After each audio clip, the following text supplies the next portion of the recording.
¿Tiene temor efectivamente la universidad a que si la universidad perdiese en todos estos procesos y el arzobispado hiciese valer el derecho que cree tener de participar en la junta administradora, etcétera, efectivamente el arzobispado lo que estaría buscando con esto es, digamos, tener acceso a las finanzas, a los recursos, a las utilidades, no, porque la universidad no tiene utilidades, a los ingresos que genera la universidad, y también tendría interés en afectar, digamos, intervenir en la línea académica de la universidad? Bueno, ciertamente, porque en realidad, si bien es cierto, los bienes de la Universidad Católica en este momento no son todos los bienes que fueron transmitidos a través de la herencia de José de la Riva Agüero, sino que son muchos más, son otros bienes que se han adquirido en otros momentos, por otras vías, por otras fuentes.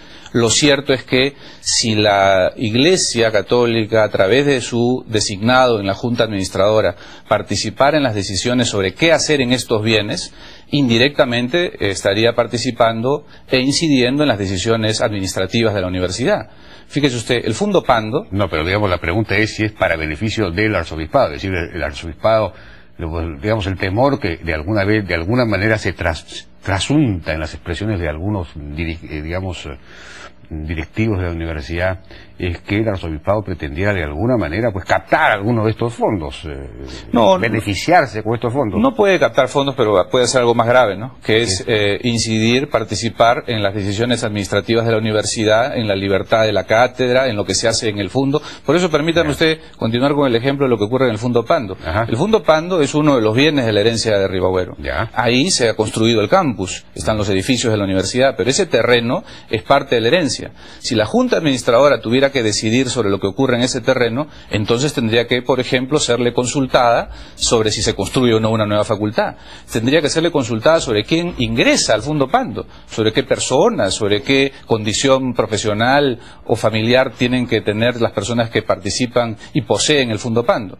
Es de esa manera que se produce la participación en caso, digamos, prosperara esta tesis que creemos equivocada del arzobispado, ¿no? Y respecto de los bienes que serían administrados por esta junta, o en los cuales tendría derecho a intervenir el representante del arzobispado, se ha dicho que solo podría intervenir respecto de los bienes que dejó José de la Riva Agüero, pero no los que se han generado después. Ciertamente. Ahora, todos los que se han generado después se han generado sobre los bienes que dejó José de la Riva Agüero. Por ejemplo, el centro comercial de San Miguel se construyó sobre los terrenos que dejó. Bueno, y el Fundo Pando también, ¿no?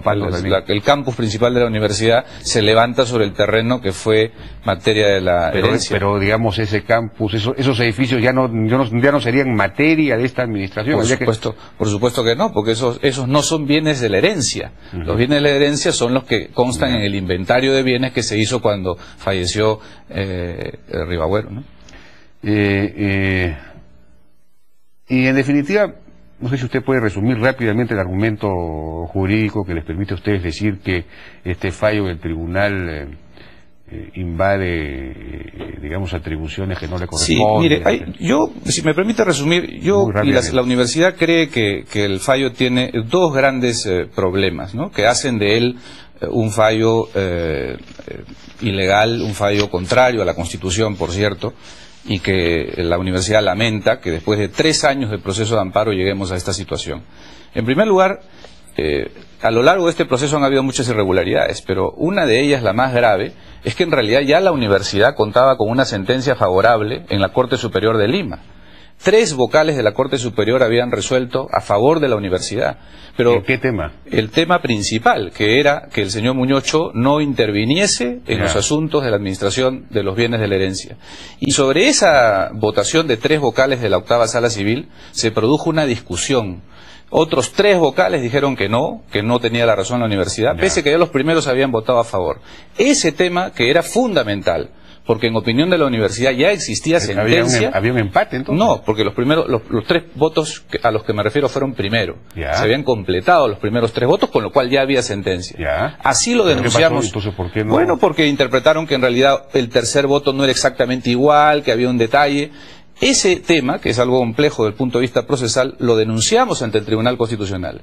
Y el Tribunal Constitucional no hace ningún análisis al respecto.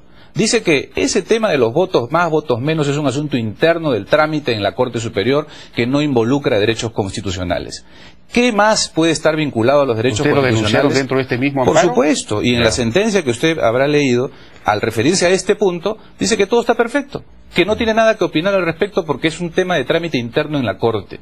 Y no es un tema de papeleo, de notificaciones, de cédulas. Es un tema de votación que, en opinión de la universidad y de connotados juristas que han opinado al respecto, hacían ya sentencia a favor de la universidad.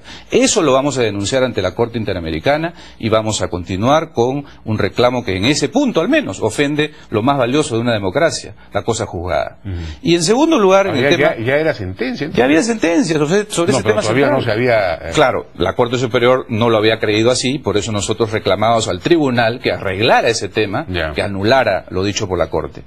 Y en segundo lugar, señor Daltaus, está el tema de fondo. Y el tema de fondo se puede resumir en lo siguiente. En primer lugar, el Tribunal Constitucional ni ningún juez constitucional puede ocuparse de las cuestiones sustantivas civiles, sino solo de los asuntos constitucionales. El Tribunal no puede interpretar un testamento y declarar que un testamento tiene tal o cual alcance. No puede ocuparse de un acuerdo de junta y decir que tiene tal o cual alcance. Y sin embargo lo hace.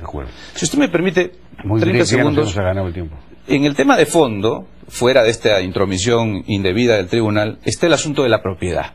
Si puede en efecto existir una propiedad en la Universidad Católica que tenga una carga semejante que implica que esta propietaria no decide sobre los bienes. El tribunal dice que sí, que la universidad es propietaria, lo mismo que dice el Arzobispado de Lima, pero no decide sobre los bienes. Eso, señor Daltaus, usted que es tan apegado a los temas de sentido común, este es un tema de derecho de sentido común. No puede haber alguien que se diga propietario y que no decida sobre sus bienes. Lo que se está sosteniendo aquí es que la Católica es propietaria, pero quien decide sobre los bienes es una junta administradora, que es ajena a la propia universidad. De acuerdo. Bien, doctor Mejorada, muchísimas gracias por su participación en la Hora N.